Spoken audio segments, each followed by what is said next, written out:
welcome to the Wednesday night live here on in the Inside Texas YouTube channel. I guess we're on X too. We're on with Facebook, Instagram. We're everywhere right now.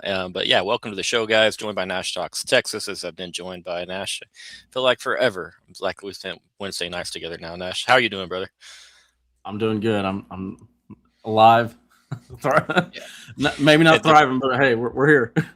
So the world's a crazy place, man. Sometimes just waking up, that's enough for me. Guys, hop on over to InsideTexas.com and join our community, man. $1 for you new members. Nash has got it for you somewhere down there.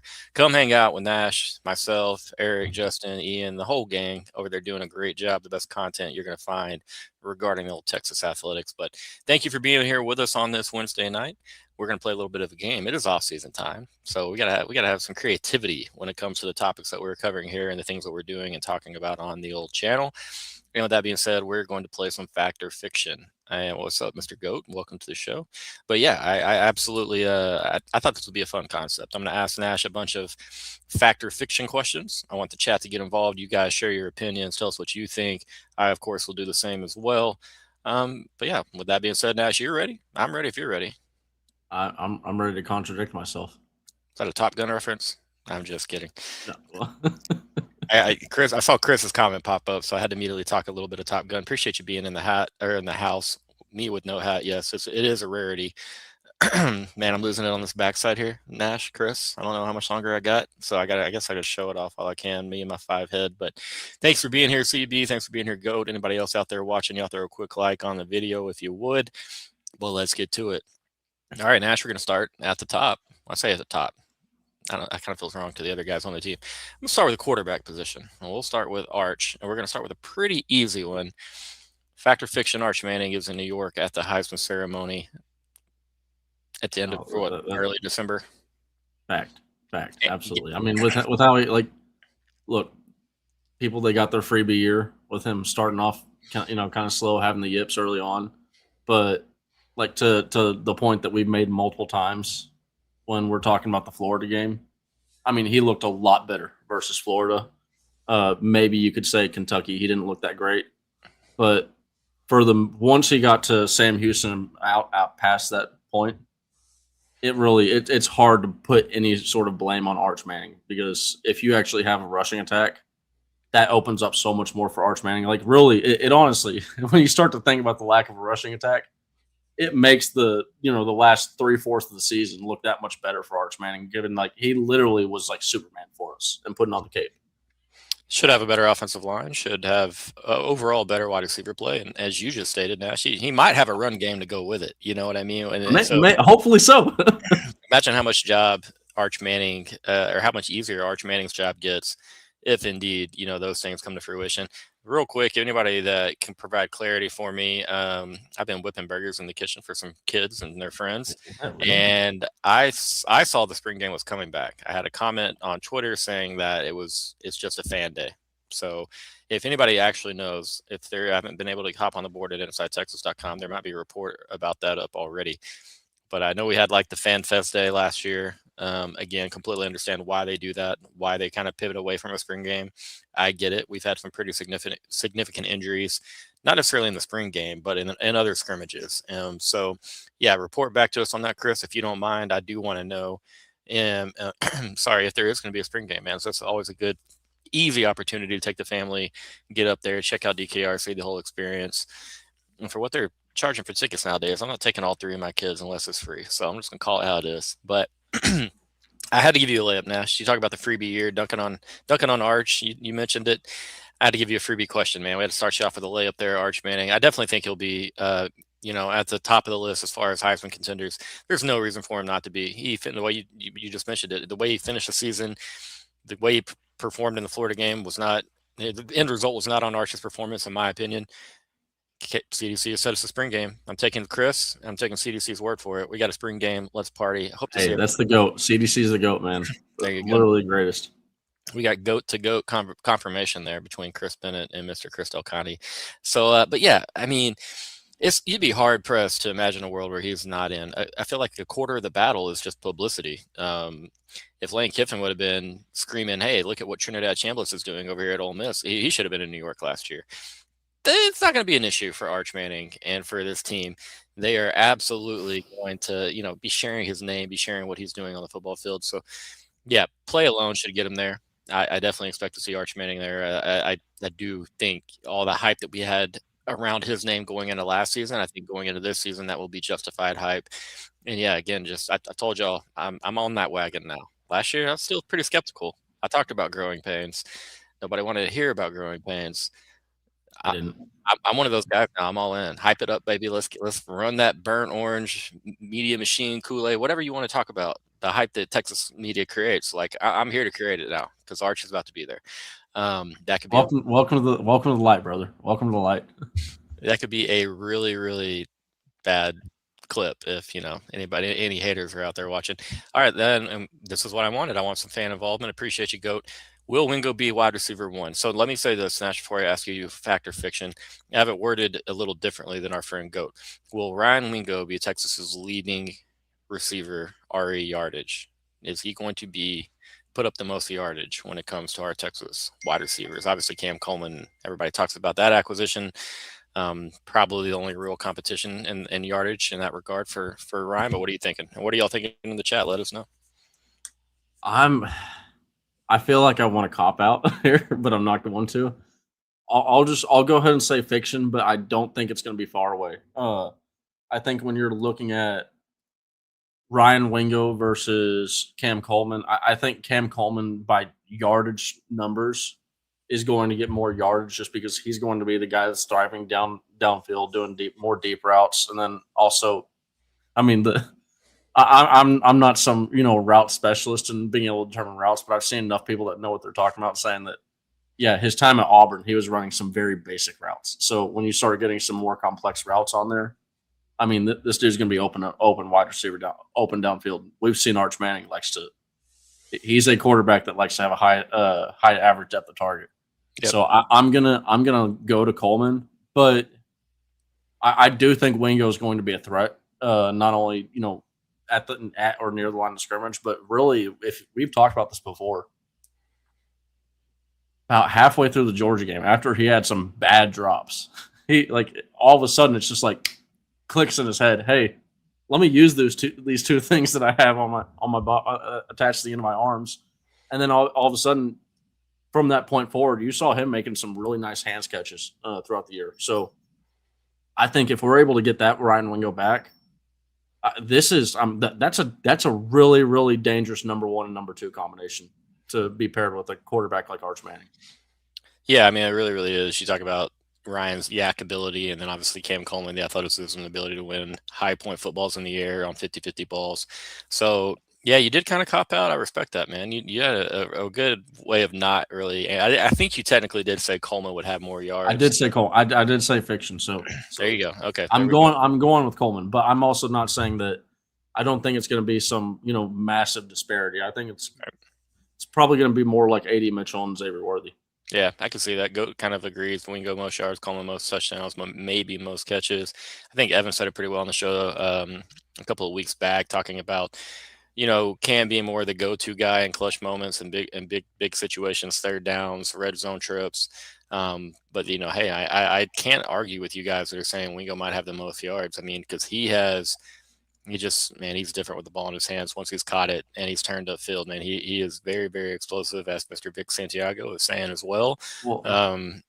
Yeah, and again, pointing to your point, Nash, there was a lot of simplicity to that Auburn route tree and overall offense. What are you saying, Bub? I was going to say, to add on to what you were saying, I mean, the yards out of the catch. He goes and he has that really big play down the sideline from Mississippi State game 1. Okay. Next game versus Vanderbilt, really big play down the sideline, and then basically same play. But you saw Steve Sarkisian. It was Steve Sarkisian's ability to continue to dip into that well, even when everybody. I mean, the Georgia staff. They're like, "Hey, what's coming? Play one. We're going to get a Ryan Wingo screen because why not? Right? Why would you stop doing that?" And he did slip on that logo right there where all that paint is on the field, but that was wide open for a touchdown if he doesn't slip. I mean, if Ryan Wingo doesn't slip, he's running 80 yards with that ball. So it's just to be able to have a wide receiver that everybody knows what's coming, but they still can't stop it. That's pretty dangerous. He's a massive yards after catch guy. Yeah, man. Just get him the ball and get it to him in space. And Sarkisian does a pretty good job of that. You saw multiple mesh routes that Ryan dropped, or, throughout the season against man coverage where the defender's 3, 4 yards behind him. And we go catch this ball, that guy's not catching him. And so it's just a matter of execution, man. I think Sark has done a pretty good job as far as how he's handled and used Ryan Wingo. As you just kind of said, Nash, I mean, you're drawing up screen week after week after week, and it's hitting week after week after week. And probably would have hit against Georgia too without the slip. Gotta give, a compliment to Sarkisian, the creativity that he uses in the screen game. But of course, he knows who he has in Ryan Wingo, and grateful to have him for another season. We'll see what he looks like. You got to expect some growth. Obviously, he still made growth from year 1 to year 2. He didn't have a ton of, he had reps in year 1, but not the type of reps obviously he had in year 2. So I would imagine we see better hands, but drops have always kind of been a part of his makeup. And so it's just like, how much better are we talking about? I bet we see less drops, but is it still somewhat of an issue for the guy? So curious and very excited, interested, all the above, to find out how Ryan looks on the field in 2026. Let's go to the running back position for a moment. Great question. Thanks for chiming in. And again, all of you in the comments, anyone watching, please let us know what you think, fact or fiction, regarding anything we're saying here. Let's do this. Raleek Brown, Hollywood Smothers will combine for 1,500 yards this season. Fact or fiction? I was gonna go. I was literally, as you were saying that, I thought you're gonna. I thought the way that you were going was, will one of these guys get 1,000 yards?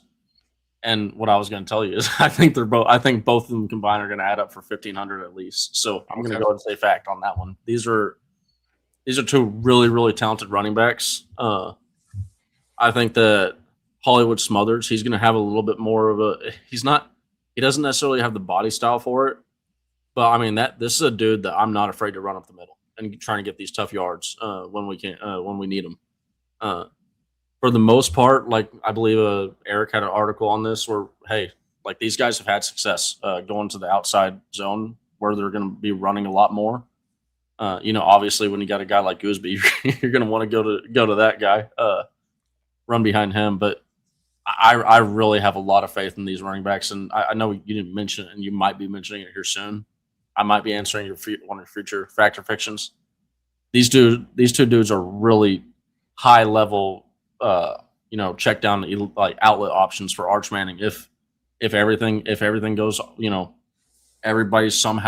defense somehow covers Ryan Wingo and Cam Coleman and Emmett Mosley, and then whatever tight end we have it on the field at that time, you got a fantastic outlet in those two dudes. Yeah, if this was 1,500 total yards, easy call. You slam that over. You put the mortgage on. Oh yeah, I was talking rushing. Yeah, same here. I'm just agreeing with you. I do think they hit that number. I didn't really feel comfortable making it too much higher than that, just because we haven't seen their defined roles and what they're doing in this offense. But I really feel comfortable about that. I need to stop lowballing our guys. But yeah, when you talk about adding in the passing yards, yeah, this could be a backfield that combines for 700-800 yards receiving at minimum. And that's a good question as well, Mr. Vic Santiago. That's one right out of my playbook here that I'm looking at on screen. So I'll bring that one up in 1 second. Fire Dog, just want to comment on this. Brother, he would have had better options at quarterback if Nash, I, or yourself were out there. Dude, I'm not gonna lie. I'll spend all season telling Oklahoma fans how, hey, y'all went through Arnold underneath the bus and all that stuff. There might have been a good reason for that. There might have been a good reason. Like, after watching a little bit more in depth, I was like, you know what? Yeah, those two dudes are not it. With all due respect to Peyton Thornton and Jackson Arnold, we're keeping it a buck here. They had a QB3 playing in the middle of the season last year, and not because of injuries, right? Just because we're not getting anything done. You're not getting anything done. And Peyton Thorne, he only looked good maybe for about a quarter in that A&M game, and Auburn's went over them. And I'm only bringing that up because I'm going to take any jab at A&M that I can.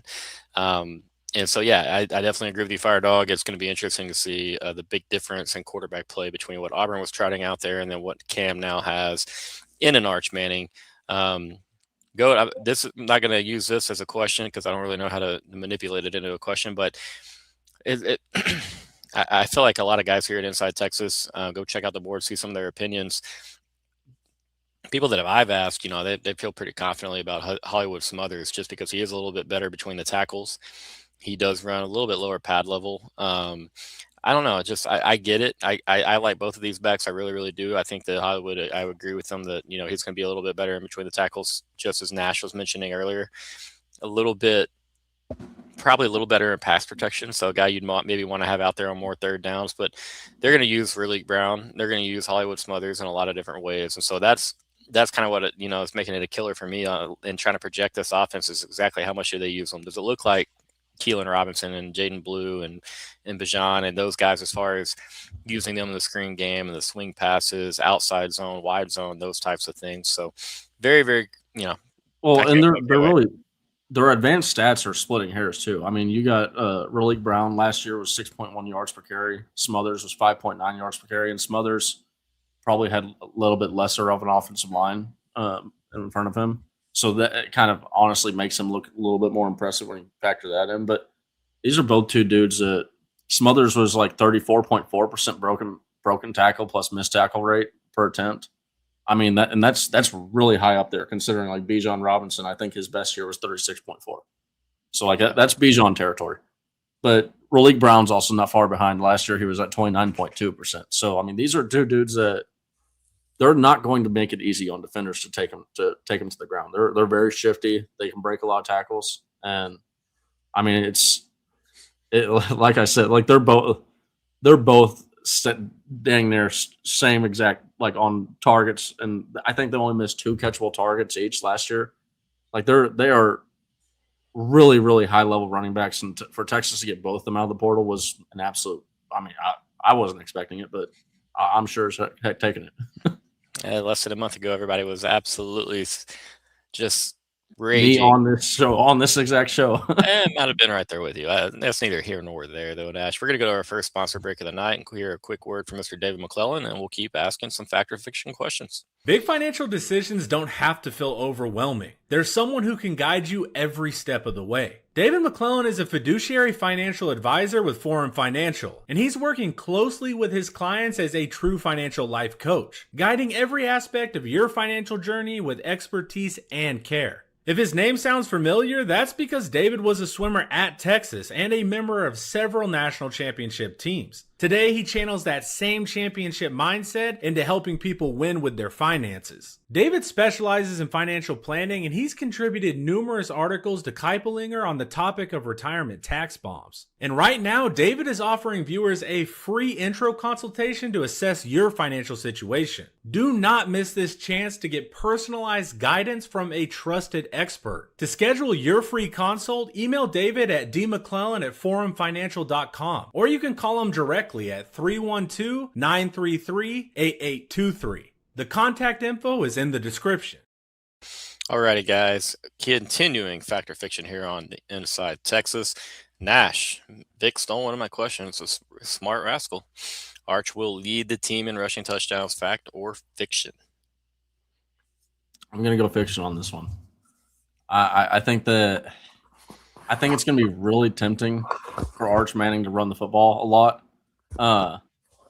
Especially he is really lethal running the football, but knowing Steve Sarkisian, he does not like running the quarterback. Running the quarterback is kind of we have to have him run because we're missing a lot of production out of that room. I think if Raleek Brown and Hollywood Smothers are having the year that we think we're going to have, I mean, Steve Sarkisian, it's going to be one of these deals where he runs in the end zone. Steve Sarkisian is going to be happy for about half a second and then say, "No, you don't do that no more. Don't do it anymore." Right? We don't need to be trotting quarterback 2 out there. We like having Arch Manning run out there on the field healthy. Now, granted, that does kind of go out. What I just said goes out the window when you start getting into the playoffs, because I mean it's like the Fernando Mendoza run. Like, hey, just get it done however you can, right? At that point. But I think when we're talking about like the season long, build up, I think he's going to really kind of stress on Arch Manning to either slide before he gets tackled or just to not run at all. I think we got our Arch Manning. I just want to add in, but I think Arch Manning is going to be at odds with that because Arch Manning is one of these really reserved dudes. He doesn't like to, he doesn't like to talk a lot of crap. But as soon as he gets on the field, like it's just like that, like the natural crackhead juices just start flowing, and it's hard. It's hard for him to stay reserved, man. Like Arch Manning he's an animal out there on the field. I get it. I definitely understand it, and part of me, a part of me agrees, but I can't. It's happening, dude. He's going to lead the team. He's going to have enough scramble touchdowns probably to get him near the top, and that's not even with design quarterback runs or anything like that around the goal line. That's just my opinion. It's me seeing how it plays out. Now, if you add, receiving touchdowns to a running back's touchdown total, then I think we might start getting close, because I think I have Hollywood at like 9-5. So that'd be, again, that's receiving touchdowns. So I don't know. I think in my eyes, I see a situation where he leads, and maybe easily. But then again, I completely get your angle about, protecting the guy, because didn't do a great job of it last year. The young man spent a lot of time looking up at the sky and the old sun. Got to protect him a little bit better. But at the same time, I think he is a big time weapon in the run game. Very big when you can be +1 inside the red zone there. You have the numbers in your favor. And so that's why I think, we're disagreeing for the first time. I'm gonna take fact on that one. Curious what y'all have to say, chat. Kodak, where'd your comment? There you went. Kodak's in the building, which means the Crash Out crew is officially represented. But hey, man, I haven't been on that group chat in a week. I hope y'all are doing okay. I've been a little bit worried about you guys. Arch will be our best red zone running back. Yeah, I think that, I think a lot of us would agree. He, in my eyes, yeah, it's going to be the best red zone, short yardage, goal line back, yada, yada, that Texas is going to feature on that roster. And it's not knocking the other guys, but it matters when you can add one more blocker and get your quarterback involved. All right, DKW, appreciate you being here as always. Talented as productive as Arch proved to be in 2025. He did that because he had to. He certainly did. He had to play hero ball, and that's the last thing that I wanted to see, honestly, is him having to play hero ball. So yeah, no, I fully agree with you there, as I do most of the time, man. Appreciate you being here. What about Cooper? I don't know, man. I feel like a lot of that work comes early in the season, unless he is, as far as touchdown work would come early in the season, unless he's really proved himself in that running back room, because there's some good talent above him. And then again, you're probably going to play in a lot of close ball games, and that schedule is pretty dang nasty. And Texas wasn't a team in 2025 that really ran away from anybody, and maybe if we see something different next year. But if we go along the same line as playing in a ton of tight games, I don't know. What about you, Nash? Any chance that Cooper maybe, somehow leads this team, or at least has more than Arch? No. Look, at last year was really the one anomaly, that we've seen from Steve Sarkisian when using running back 1, running back 2, and running back 3 percentages. If you're running back 1, you're going to get the majority of the carries. Running back 2 is going to get, we're talking like running back 1's like 40 to 50%. For the running back 2, that's around like 25, 30%. And then it's a steep drop off to the running back 3. I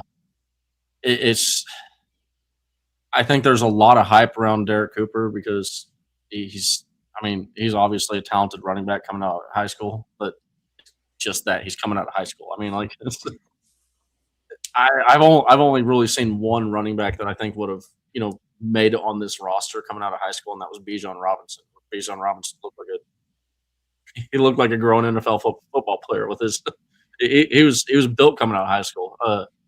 It's just, I think it's easy to see him, on the high school tape playing with other guys around him that are his level, but you got to remember that he's going to instantly jump on this roster, and now he's got to go beat starters that are 21, 22 years old, right? That are now getting 23 and 24 years old, right? Like guys that are trying to go out there and get themselves on an NFL roster the next year. So it's definitely going to be a hard road for him to get there, but I don't see it happening. Yeah, I'd be a little surprised, man. Maybe you are ready to play, but are you ready to be trusted in big and critical situations like that? That's big for me now. Cedric Baxter came, Edgewater, Florida, straight to Austin, Texas, and he's starting at tailback before later in that season. He opened that game in Tuscaloosa as Texas. Well, he opened at Rice too. Yeah, and got the first touch in that game against Alabama. So I'm not going to sit here and say Sark's scared to use a freshman or doesn't want to use a freshman, but I mean, like Nash just said, he does have at least two pretty, proven guys ahead of him between Raleek Brown and Hollywood Smothers, and it's so hard not to say Hollywood Brown, man. What are they doing to us Texas fans, adding these two running backs with these names? But in my eyes, hey, I think Cooper probably scores 3-4 touchdowns early in the season. Because I think Texas does, they blow a couple teams out, especially in weeks 1, 3, and 4, and you'll see Cooper get involved a little bit. But again, let's see how really ready he is. Once you'll find out pretty quickly once you get to summer camp, and you're really learning about some of these guys and seeing how they stack up to the elite talent that's all around them. And I'm talking about the freshmen, and then you might know who's a little bit more game ready. He is game ready, in my opinion. But are you game ready at the University of Texas in a big time SEC matchup, or with Ohio State, standing on the turf at DKR? What are you saying? I mean, I was also just going to add in, I think it's really easy to overlook a guy like James Simon. I think James Simon looks like a really natural running back that, yeah, I feel like he might be it's gonna be tough for him to go out there and beat out go win that running back number 3 job, because I mean there are some, you do have all that experience, but there are some still really talented running backs that are on this roster beyond Smothers and Brown. So I mean it's just, I don't know, it's one of these deals that I know it's really people they get really excited with recruiting and the high recruit coming in and starting year 1. I just this might be for another guy, but I think we'll see another freshman make more of an impact on the offense in year 1. Yeah, wouldn't be surprised at that at all. Jermaine's going to be a player, man. Yep. Kodak says we don't need we don't need Arch leading in any rushing category. Yeah, we don't need Nash leading in any rushing categories either. Led by the Arch and Nash backfield, baby. 2026 is bright. All right, just hanging in there. Nash been putting in that work. Thank you for the super chat, Kodak. Appreciate that as always, brother man. Here we go. We'll go to our next one. Fact or fiction? Justice Terry will have a breakout season. The Justice Terry believer in me wants to say fact. I'm just gonna say fiction. I think that, like, to the point that you made for Brown, I mean, most of the work that you're going to see Justice Terry. No, I was thinking of a different. I was thinking Michael Terry for a second. I just had the biggest brain fart in the world. Justice Terry breakout season. I'm still going to go. I'm still going to stick with my answer. I think that you're going to. I want that to happen, right? And maybe it does. It's a lot closer than I have a Michael Terry having a breakout season. But Justice Terry, you look at Lance Jackson, you look at Colin Simmons, the proven guys that we have already. I think Justice Terry is going to be, I might be going back on my words right now, but he's really talented. He's going to provide a lot of impact for us. But I just think that also with how much we're going to try and rotate the defensive linemen, maybe a breakout isn't there just yet, but he's certainly a talented dude on that defensive line. Yeah, absolutely. And it's like you said, man, not buried in the rotation, but this is a deep rotation that you have to use. You want to hold up for 14, 15, 16 game season. That's what Texas is wanting. And so you're going to try to keep guys fresh. I do think Justice is going to turn some heads. And again, he was a huge part of that interception that kind of clinched the win over A&M that Michael Taft grabbed right there near the goal line. Just go back and watch that clip and watch what Justice Terry did to the guard in front of him, driving him straight back into Marcel Reed and forcing him to get rid of the ball a little bit early, maybe a little bit inaccurately. So that's just one example. But he did play better football later in the season. Again, he got more opportunities later in the season as he has worked and developed trust and learned the system and whatnot. Breakout, I don't know if I'm ready to say that. I'm going to cop out. I'm not answering this. I'm kidding. It's close. It's close, man. It is really close because the talent is undeniable, right? Absolutely. And the body needs to match up with the talent. You got to get, in the right shape to play that position, to contribute and be elite, as many people thought he would be in the SEC. And that's not to say he won't be. It's just, is it coming now, Nash, or is it coming next year? Yeah, I mean, yeah. Look, I'll say for Terry is that there's a reason why Georgia fans had an infatuation with him flipping back to Georgia ever since he signed with Texas the week after. But that's definitely a player. I'll also add on, if we do have Justice Terry break out, man, that makes my national championship hopes go up that much more, because that means we're going to have a pretty. I feel like if you have him breaking out, you have Lance Jackson playing good. You also have Colin Simmons playing at a high level. I mean, I feel like that's just going to be a horrible, horrible task for an offensive line to have to hold up against. And that's the thing. I mean, he's going to be a solid depth piece that you can come out there, like you're saying, Ash, when you've worn down some of these defensive lines with Lance Jackson and Colin Simmons and the wave of defensive tackles. He's a guy that's DKW saying here. He's going to play edge eventually. But right now, when you're looking up ahead at Colin Simmons and Lance Jackson and guys like that, guys that have been around the program 3-4 years, like, absolutely makes sense to put him where he can get this fastest path to the playing field, and then do so in a particular package, like you saw in the NASCAR package last year, where he's coming in and on third down and longs, and he's really, really just too athletic for some of these guards and centers to deal with. And so, yeah, man, excited to see what happens. I think this might hit it spot on. He was undersized. Yeah, that body's got to catch up a little bit. He'll be closer to 290 in 2026. Snaps should be limited again. Kind of same thing we're saying here. But 2027, it's going to be his time, man. And that's when I think, that's why I just can't go fact yet on a Justice Terry breakout. Not yet. We'll do this again next year. I'll be screaming fact, because his time will come. Again, big off season, weight room, conditioning, yada, yada. And so, as Michelle is saying, so am I. I'm pumped for the spring game. It's going to be a lot of fun. Hope to see a lot of people out there, have a big old Inside Texas meet and greet, and get a lot of folks from the Twitter sphere, and just get us all burn orange crazies all together and have a good time. So you'll see Michelle back on the show next Wednesday night here on Inside Texas.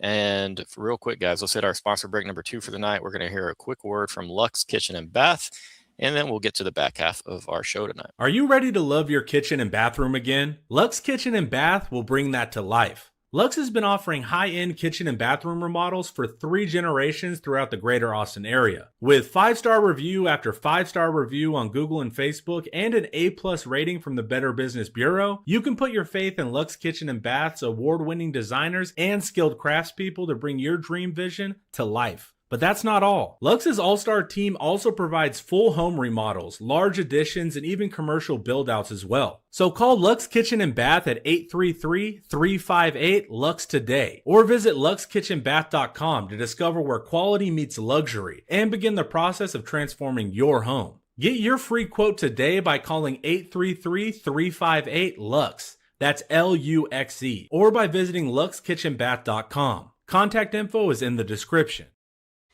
Well, there you go, guys. Y'all saw it. Almost $1,900 off of remodels, and Nash said he'll personally cover the rest. So y'all just hit up Nash and Luxe Kitchen, and y'all get hooked up there.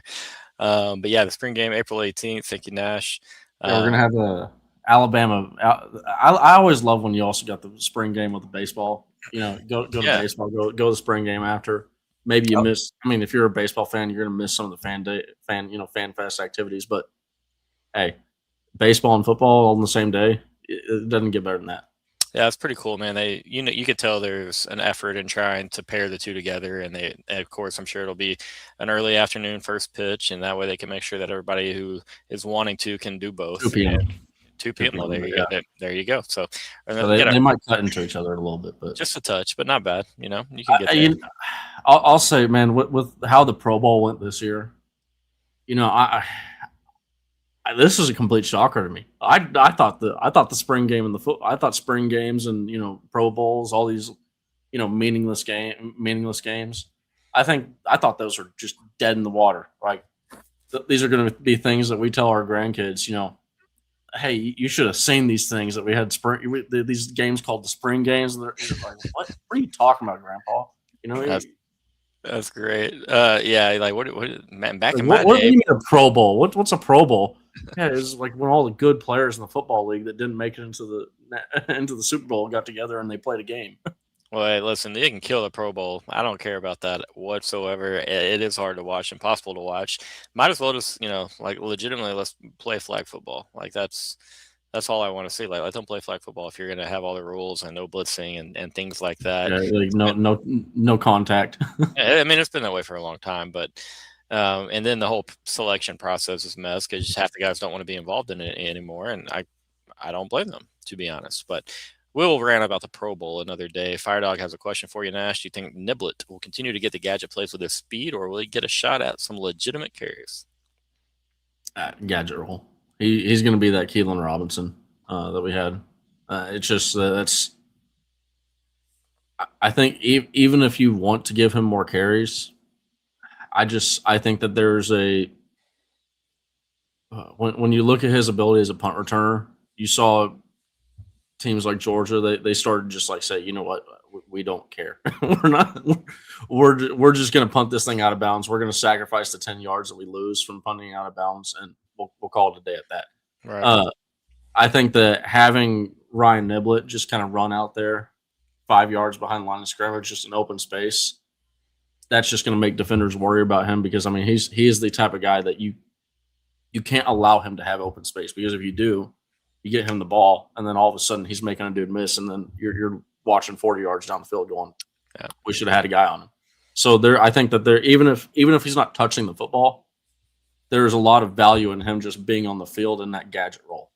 I think we need to do a better job of that, to be honest, Nash, about using. Yeah, we didn't use enough as a decoy, because to me, in his tenure at Texas, if he's been on the field, the ball is going to Ryan Niblet. And so I think you got to be a little bit more creative in how you use him as a decoy. But again, having a ground game, is going to naturally help him as a decoy. Being able to protect your quarterback is going to help as a decoy. But yeah, I don't expect legitimate carries. I think you see maybe a couple of plays a week, 3, 4 at most, kind of designed to Ryan. And it might only be game plan dependent, where you're doing it against some of the bigger competition or a particular team that you can hit with this concept with Ryan Niblet involved.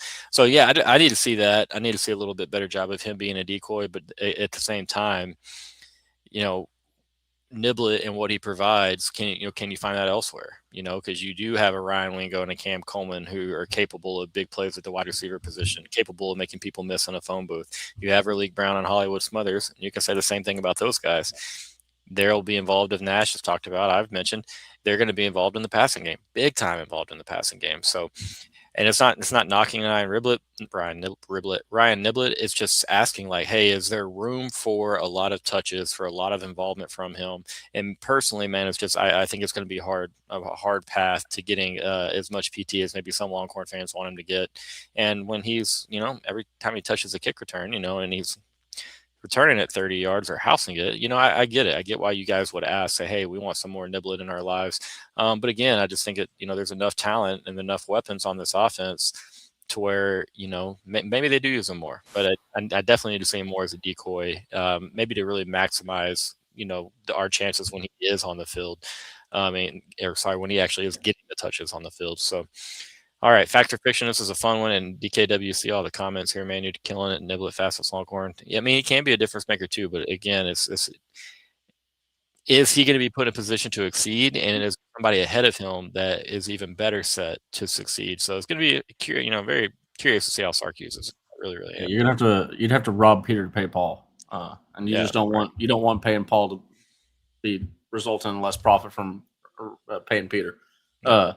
I would just say, like, to kind of what you said a second ago, I would like to see him more in the, scripted plays where we're coming out there early on, get him a touch, make him a threat early on, establish his threat, and then all of a sudden now you're able to maybe use that same play, reaching that same well, kind of similar to, I believe, how Chicago, that they were doing it really well versus Green Bay.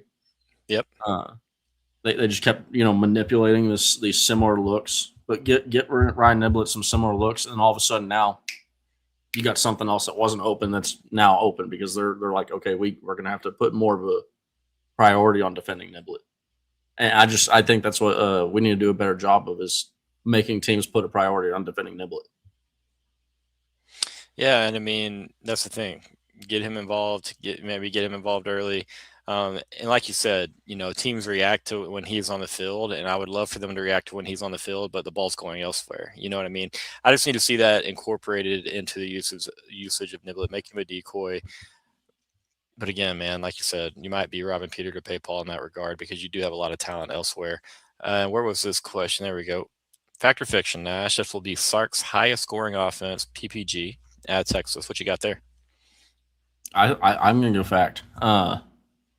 It's gonna be kind of tough getting up there with that 2023 offense with AD Mitchell and Xavier Worthy, but I think just due to the nature of the difference of the quarterbacks that you have with Arch Manning and Quinn Ewers, Quinn Ewers was not the guy that's going to go deep down the field a lot. He just was not.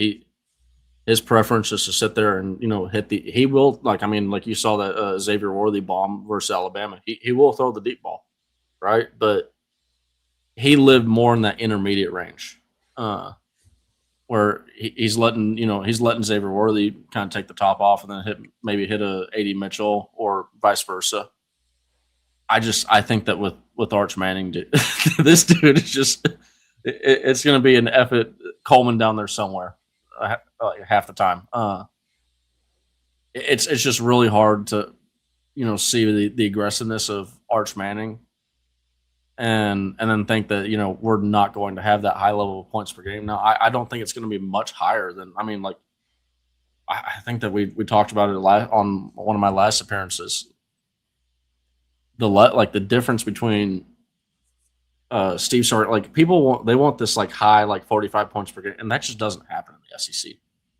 I think I'm trying to think of the number off the top of my head, but it's there's maybe I think there's 5 teams in the last 2 years that were above 43.0 points per game. I could be completely wrong on that, but it's in that range, and it's going to be really hard to get there. But you're an elite SEC offense if you do, and I do think that we're going to have that. I think we'll edge out that 2023 offense. And that's key to me.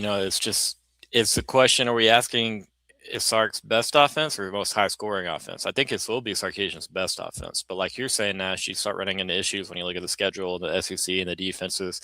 Now, luckily, A&M's going to return or replace a lot on defense. Tennessee's trading defensive coordinators. Arkansas has a whole new coaching regime. Florida has a whole new coaching regime. And so you don't know, you can have an idea, but you don't know exactly what those defenses are going to look like. You don't know exactly how they perform. Tennessee gave up a lot of points last year. But yeah, so I think it'll be the best offense. I think it'll come really, really close to 2023 and the total points per game, as Nash was kind of saying.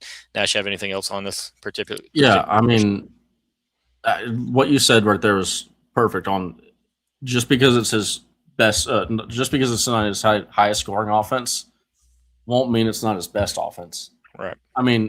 Anybody by now should know that Steve Sarkisian, if he has a chance to, he's just going to sit there and run out that clock, right. And he's not going to keep on adding up points on the board because he knows as soon as you let the other team touch the ball, that's just one more chance to let them score and one more chance to let them have an onside kick or something crazy happen, right? The ball shaped, the football shaped how it is to be random. It's just Steve Sarkisian's not this guy that's going to go out there and try. His goal is to not go out there and put up as many points as possible and win games with a high flying offense. His goal is to win football games. If he wins a game, he probably. Obviously, he would ideally like to beat teams 49-0 every single game, but.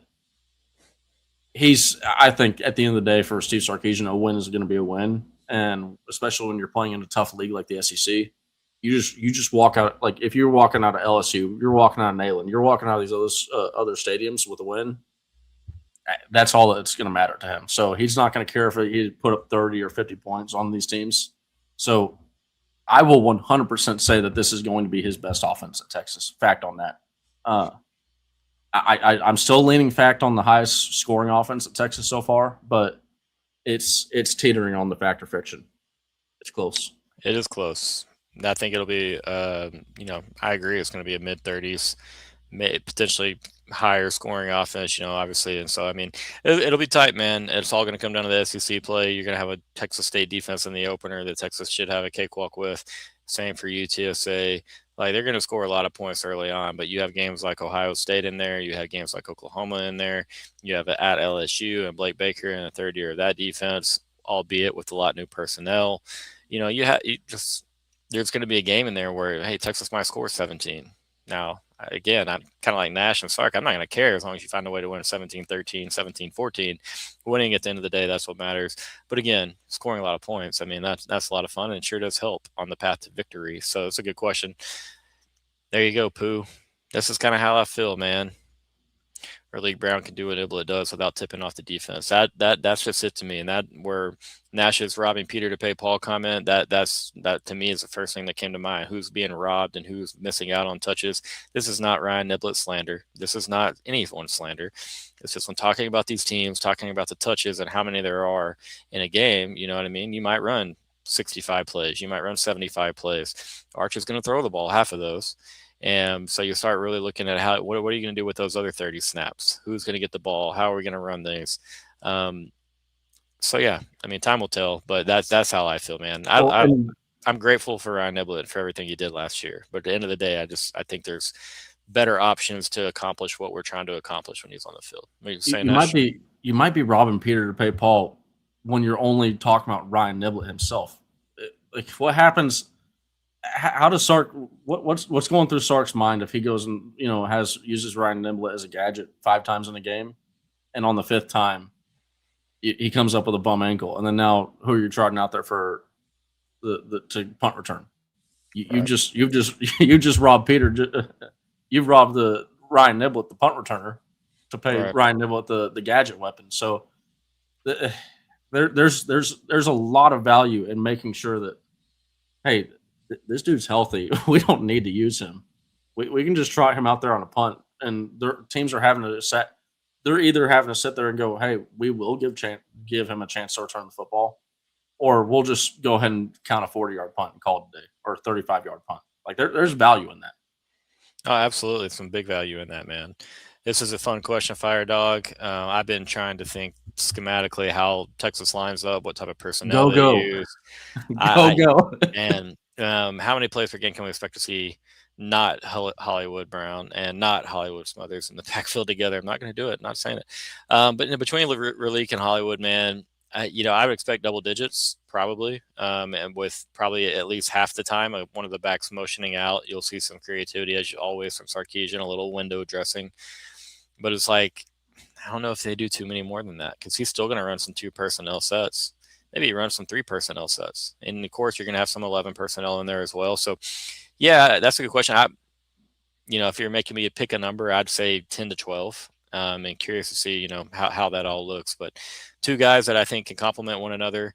And it's not like you exactly lose a lot of their skill sets. If Raleek goes to the bench and Hollywood's in the game, Hollywood can still do a lot of the things that Raleek can do, and vice versa. So, really excited about the 2 backs. Obviously, last year we talked about how this Texas backfield wasn't the same standard that it had been for the last since Earl Campbell.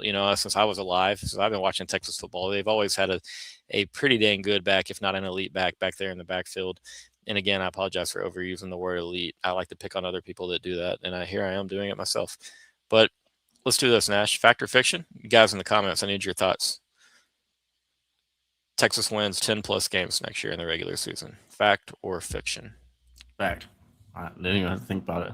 I like it. And schedule's a big pause for me. Do you win the Ohio State game early in the year? Can you survive some pretty grueling road trips? Neyland Stadium, Tiger Stadium, Kyle Field. So, yeah, there we go. Facts. Spit them out at me. There we go. Facts of facts. Right now I've got our ceiling I'm torn between 10-2, 11-1. I really, really am. I did the Sunday show with Charlie and Justin a couple of weeks ago, and I said I was thinking 10-2. But hey, it's made a couple of roster. You've improved the roster a little bit since then. You still have time. Will Texas beat Ohio State? That's going to be the big one. You beat Ohio State, you're going 10-2 or better. I feel it. But last year I was sitting there telling everybody, hey, Texas's ceiling is 11-1. The floor is 9-3. And I said that with the mindset that, man, there's no chance in my mind that Texas loses that game in Columbus. I thought Texas would outplay Ohio State. I think they did. I think they did outplay Ohio State. I was pretty sure minded that Texas was going to win that game. So that threw me for a curveball from the very, very beginning. But yeah, the schedule, man. I mean, there's some tough games in there. You got Florida, who kind of walked us around the old swamp last year. They come to Austin. You've got Ole Miss. What do they look like? What is Arkansas and this new staff? How are they looking by years in? Because you're gonna, they'll have almost a whole season under their belt. Nash, you got a stat about some running backs for us? I'm almost like sitting here going like tripping out because it's like so little the amount of times that we've used 2 running backs this last year. Yeah, You've seen it double digits, but it doesn't, like when you're talking about the best years when we had Bijan Robinson and Roshan Johnson right. in 2022. And I think that this just goes to show like the lack of a threat that you had last year with the running backs. You're just not going to put 2 running backs out there for the sake of putting 2 running backs out there. Yep. We only had 2 plays on offense where all season long where we had 2 running backs on the last field. year. Any formation. Last year though. Yeah, last year. So, not surprising. It's surprising me just because like I feel like you might at least have 10, right, or something like that. Like there's only 2 games that are showing up on the return, but as for the passing plays, like, and this makes a lot of sense, there was 0. We only had 2 plays on. It was versus UTEP and Georgia that we ran 1 each, where we had 2 running backs on the field at the same time. So it's just. I do think we're going to get to there. We're going to get in that 50 to 60 range, but yeah, it doesn't happen as much as people think that people would like probably. But last year was horrible with that. I mean, you saw teams like Miami use their pony package and use 21 personnel and do it very, very well. You saw that in the opener against Notre Dame. You saw some as they made their way through the playoffs. Texas should have an offense with the personnel to borderline do whatever they want. Assuming the O-line is improved. I mean, we know that some of the names are different. There seems to be like this an improved unit. But I'm not going to sit there and go out on a limb and say, yeah, it's absolutely going to be a better group because they tricked me last year. I'm going to be honest. They fooled me. They got me. But yeah, 11 personnel, 21 personnel, like Texas should find ways to be successful in all of it. Me personally, as an offensive minded guy, when it comes to football, I do worry about, like not limiting yourself in 21 personnel, but you're really, really committing to the screen games. Everyone's going to have a little bit better indicator of maybe what you're trying to do. But again, I'm an 11 personnel disciple, and I always will be. And I used to slander 2 running back schemes and systems, but up until the last couple of years, guys have been they've been having a little more creativity. Brendan Marion probably blocked you on Twitter then. Yeah, no. The Go-Go King, we're cool. I will say, having the one saving grace that the 21 personnel has is that you got 2 killers in Ryan Wingo and Cam Coleman on the same team, because this is where we're talking about the Robin Peter to pay Paul. Are you going to take a tight end off the field? No, you're not. Not in a Steve Sarkisian offense. I don't care. I don't care what the year is, what the personnel is. He's going to be trotting out a tight end on the field at all times. That's when you go, okay, well, what skill position player were you having to take off now? You ain't taking off the quarterback. You're not taking off the 5 offensive linemen, right? So if you're putting 2 running backs on the field, that means you have 2 wide receivers on the field. So I think at that point, at the very least, you have to have a Nick Townsend who is playing really well with athleticism, because he is obviously the most athletic tight end that we have. I'm a big fan of Michael Masunas, but I don't think that Michael Masunas is going to be one of these guys that's running out there in 21 person, enticing us to put out 21 personnel. That means you're having to pull off Emmett Mosley off the field. So it goes right back to that Robin Peter to pay Paul. Yeah. I mean, and again, it's kind of what you're trying to accomplish. I know that, Ryan Niblett, you've seen him in some 2-back sets, and I felt like, hey man, Texas isn't lining up in 2-back very much. Oh look, they're in 2-back, and Ryan Niblett's out there. Just to me is a little bit too obvious. I'll say that. But yeah, so time will tell. Just beat Ohio State, man. beat Ohio State, and all of a sudden the playoffs, a double-digit win season, like all that stuff starts to look very, very doable, very, very possible. And it's not that I'm scared of Ohio State, but man, I went into that game last year absolutely thinking Texas would outplay and beat Ohio State. Unfortunately for us, I'd argue we did on defense. We did outplay them. I mean, I've between offensively and defensively, I don't care if they had to hide, if they were protecting a lead and sitting on the football a little in that second half. It's just be hard for me to agree with anybody that watches that game and be like, oh yeah, Ohio State did outplay Texas. Texas deserved to lose that one. Did we deserve it to lose the game? Yeah, but probably not for that reason. It's not like we missed a lot of plays. That's all I'm going to say. Again, we've seen those. We've seen those highlights. I don't think Arch Manning's skipping passes into a wide open dude on the flood route anymore. I think that was the one gimme against Arch Manning like that. Yeah, I mean, not our best game. Red zone execution, red zone play calling, goal line play calling wasn't our best. All right, and now I don't know if we're talking about the Cotton Bowl or if we're talking about Week 1 last year. All right, we're getting off Ohio State. All right, but no, this has been fun, Nash. Guys, we're gonna let y'all get out of here, but I appreciate you enjoying the show with us and having some fun, answering some questions. We'll continue to crank out the off-season content. Content. Wow, I will be back tomorrow night. With Pack, we're going to get the whiteboard out. We'll talk a little bit more about the Muschamp defense, do what we were supposed to do last week, but I had technical issues, so I do appreciate y'all moving past that because I felt weird not doing a show on Thursday night. I was in circles. I was like, I'm supposed to be live, and we cannot be live. Nash, it was fun, man. Fire Dog, thank you, brother. But DKW, Chris Bennett, all you guys that have been in here, I know it's off season and sometimes content can be different or silly, but I thought this would be a fun idea just to run through some ideas and see what Nash and you appreciate y'all dealing with it all and being here with us tonight. Nash, any final words, anything to say, brother? I got two last things. One, just watch Top Gun, brother. Just watch Top Gun. Just do it for me and Chris. Second, praise the Lord and hook 'em horse, baby. There you go, man. Vic Schaefer, the Lady Longhorns tomorrow night, 8:00. Hosting Kim Mulkey, the evil empire. Hey, get back time. It's get back time. Let me tell you that, buddy. It is definitely time for them ladies to handle their business. So y'all got to support the Horns. I'll be live from 7 to 8 tomorrow because I got to get off in time to support the Horns. So appreciate it, guys. Thank y'all so much. And until next time, hook 'em indeed.